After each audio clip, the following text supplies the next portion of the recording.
Welcome to Conquering Chronic Illness. My name is Teresa. I am a woman, wife, and mother conquering chronic illness. And today, what are we talking about? How I got motivated to work out again.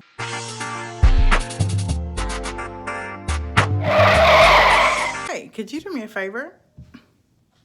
Subscribe, and I'll see you in the comment section down below.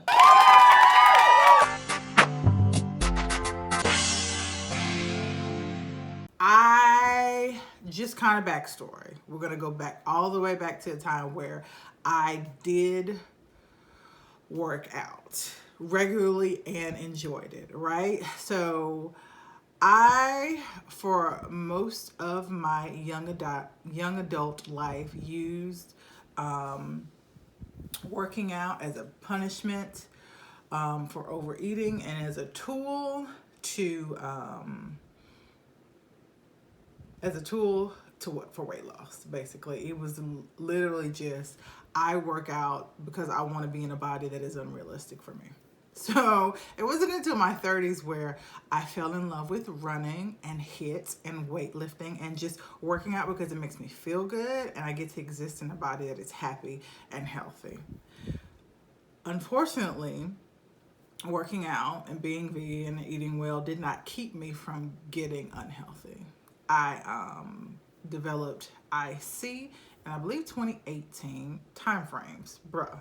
But, and I discovered the initial symptom for me was just this urgency to go all the time, to the point where I couldn't go running anymore. Or I couldn't do HIIT exercises where I had to jump because it irritated my bladder so much, right? And so this is probably 3 or 4 years into just really loving running and working out, where I was pretty much sidelined, first with IC. And then as IC started to get managed with the help of gynecological urologist is who I was saying. But as those symptoms were being resolved and I was able better to manage it with health, I wanted to get back into exercise. I felt that I could walk and sometimes jog longer distances without it irritating my bladder. But then started the initial symptom for me of fibro and PSA, outside of my hands swelling and hurting if I overuse them, which is something that went on for years. But the first debilitating symptom for me was just the fatigue. I just didn't have the energy to do it. And so exercise became something in my mind that I just could not do. I physically could not do. And I thought it was just me. I thought I was just being lazy until, of course, I was diagnosed with fibro and then psoriaticarthritis, which major symptom for both of those issues is chronic fatigue, or just this overwhelming fatigue, because I think chronic fatigue is an actual condition. But I, under the advice of the healthcare practitioners that I was seeing, I was told to, try to exercise 30 minutes 4 times a week. That's going to keep you healthy. That'll help you get some of this weight off, because with being sedentary, I put on a ton of weight, which is to be expected. And it didn't work for me. Like, I even saw a nutritionist to see if there was something that I could do diet-wise to help me, since, I couldn't do as much exercise as I wanted to. And it literally, honestly, just made all of the symptoms of all of my conditions, including anxiety, depression, worse. It made it so much worse, because I got into this unending cycle of being fatigued and pushing myself to exercise and causing more pain and more fatigue in my body, and me beating myself up. So me pushing past the fatigue and me pushing myself and just this unending cycle of me trying to do something that my body was telling me over and over again, you cannot do. It wasn't until the beginning of this year where I got with this new neurologist and I was explaining to him, they were kind of going over some things that would be helpful with the PSA symptoms. And I was telling him my anxiety was worse. He said, yeah, that's the autoimmune condition. Your body is literally freaking out. And so, of course, your anxiety and depression is going to be worse. And then I got into I am overweight and I need to get this weight off. And he was like, don't focus on that. You are making it worse. It was the first time a medical professional had told me something opposite than exercise, it'll make it better. He's like, you're overdoing it and you're making it worse. Walk if you feel like it. If you don't. First time. And it was actually freeing and liberating, because the reality was I did not feel like it. I felt horrible. I didn't feel like doing the things I need to do during the day. And so a lot of the things I need to do were being pushed on the back burner to try to attain this goal of exercising. And I felt liberated and vindicated and seen and heard in a way that I hadn't before. So I quit trying to do all exercise. Every now and then I would get like a spurt of energy and it'd be nice outside and I want to go for a walk. But for the most part, it was hot outside. I didn't feel like doing anything. It was the summertime. It's Louisiana, so like it's hot all year round. But it's hot now. Is it winter yet? Has winter started? Is it still fall? I think it's still fall. But it's hot. It's so hot. So I just didn't. I didn't for a while. I started taking medication for fibro and for psoriatic arthritis. I got on the right dose for anxiety. I started like getting my life back together, right? And started working and getting my house back in order and like feeling good in my body and in my life. And then, I was like, I think maybe I could do some exercise, but I don't know what to do and where to start. Because I know that I could not do what I was doing. HIIT, weightlifting, running, like walking long distances was tiring. And so I knew I couldn't get back to where I was right now. And I didn't know what I could get to and how to get to there, right? I didn't know what to expect my body to be able to do and how to get it to do that without worsening my symptoms. And so I kind of sat in limbo for a while trying to figure out what to do. I didn't know, like I don't know anybody who is chronically ill. I'm in a couple of groups for PSA and fibromyalgia and IC, and chronic fatigue and exercise is a big deal. It's a big struggle for most people with chronic illness, and weight gain is a side effect of that. Some people extreme weight loss because they lose a lot of muscle mass, but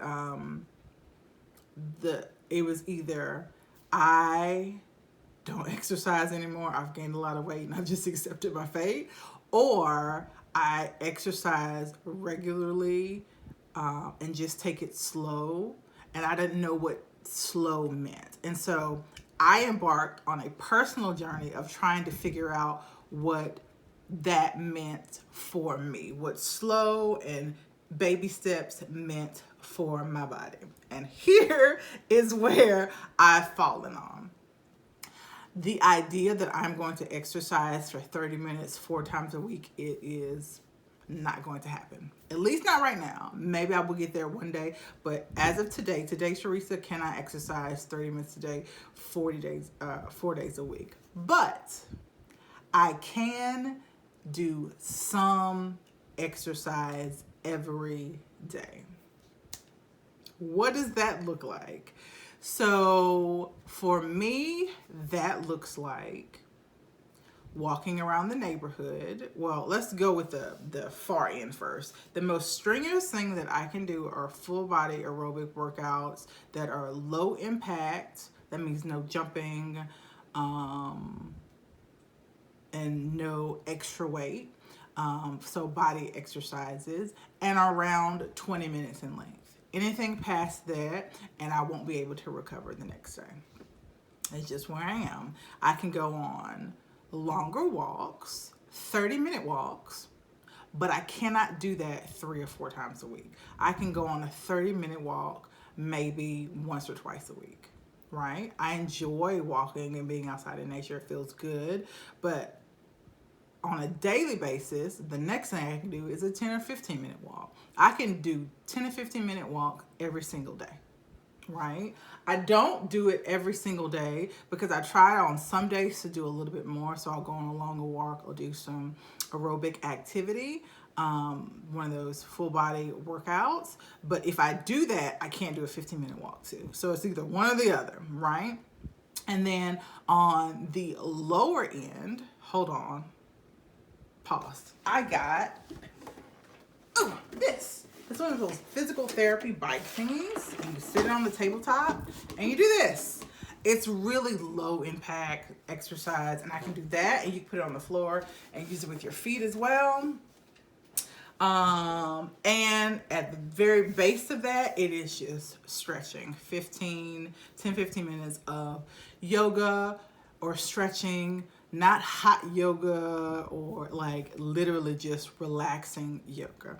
And so I have just embarked on the journey of listening to my body and doing one of those things. If I do a 20-minute aerobic full body exercise workout on Monday, it won't be until Friday to where I can do that again. If I go on a 45-minute walk, that will probably, and I do an aerobic activity, a 20-minute aerobic workout, then that will be the only 45-minute walk I do that week. If I can't do anything, I'm feeling emotionally and physically just overwhelmed and exhausted, then I pull out the desk bike and I just move my arms for 10-15 minutes. And that's just where I am. I have had to suspend weight loss goals because the goal is to be able to move my body, one, and to maintain a healthy relationship with food. I could starve myself and lose weight rather quickly. I have done that before in the past. Don't recommend it. Really bad idea. And it's also probably going to trigger flares in my chronic condition. So we will avoid that. And so because I'm eating regularly and I have very minimal exercise, that means that I'm not going to lose weight, at least not very quickly. You know, it's not something that I can focus on right now simply because I am just trying to be in a healthy body. And I say this all the time, but healthy bodies are a healthy weight. And if my body's not healthy, it's not going to be a healthy weight. That can be the expectation, right? And me forcing my body to a healthy weight, forcing my unhealthy body to what is a healthy weight is not healthy. Allowing the body to get healthy and then get to a healthy weight naturally because I am active and eating well and in the amount of calories that my body needs is ideal. That is not going to be a fast thing. That will take a few years. That is not a 90-day, 30-day, 6-month gimmick weight loss. That is real life. It took me 2 years to gain about 75 pounds. It'll probably take me 4 to lose it. And I've gotten to the point where I'm really okay with it. Does that not mean that I walk in front of the mirror and I go, oh my God, I'm so fat? I do that, especially when my hormones are getting me and PMS is a thing. It's hard to be in a body that I honestly sometimes do not recognize, that is genuinely uncomfortable. Like I can't gain any more weight.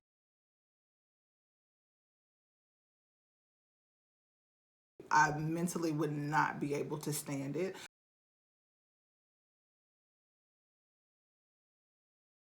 Because physically it is uncomfortable. I have to lay a certain way in the bed. I have to put on my shoes a certain way. I'm not form-fitting clothes are incredibly uncomfortable because of one, I have fibromyalgia and tight clothes are uncomfortable, but two, because of all of the lumps and bumps. It doesn't feel good to me the way that I look literally does not feel good to me, and it doesn't feel good. And so that makes it difficult to stay with the mindset and the mentality that unhealthy bodies won't be a healthy weight. And so my focus has to be on getting a healthy body. There are some people who just naturally don't gain weight. I've always gained weight very easily. Like being sedentary is a surefire sign for me to pick up 10, 15 pounds very, very quickly. I've always been that way. always. When I was in school, even just like when you're younger, you're more physically active, but like not putting forth the effort to exercise during the off season for like track and field, which is what I did, meant that I was going to gain 10, 50 pounds. Did I lose it when I started being more active? Yes. But if I wasn't intentionally exercising most days out of the week, I gained weight. That is just my body type. That is just my body type.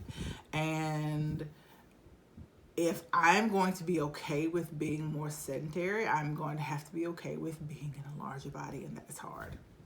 It is difficult, but my focus has been, and this is how I've gotten a little more motivated into exercising, my focus has been on how good it is to be able to accomplish something, right, that I did not feel like I could ever accomplish. I did not know a year ago how I would ever be able to do any sort of physical activity. And it is nice. It feels really good to do a 20-minute aerobic workout, but I have to pace myself and pull myself back. It feels really good to go on a 45-minute walk outside in the sunlight, even though sometimes I feel like it's so dumb. But like, it feels good. It feels really good to be able to maintain a level of physical activity that improves my mood. And so that is what I have to focus on to stay sane in the idea of losing weight in a body that doesn't really want to right now. It's the only way that I can manage it. And so I have so far, and another thing, outside of losing weight, my body is getting healthier, really and truly. Like, I do have a little less pain. Just overall, I notice when I'm getting up out of the bed, I am a little less stiff in the morning. It takes a little less longer to work out the cobwebs, and my blood pressure is back to normal.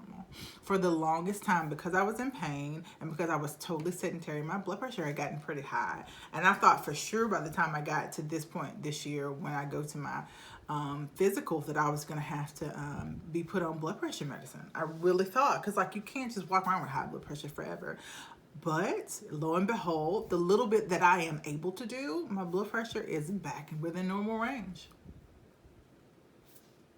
And have I lost weight? No. I've probably gained some weight since when my blood pressure was higher. But just the physical activity is helping my body be more healthy. And that is what I have to focus on. My body is more healthy because I am moving, no matter what it looks like and what it weighs. Bottom line.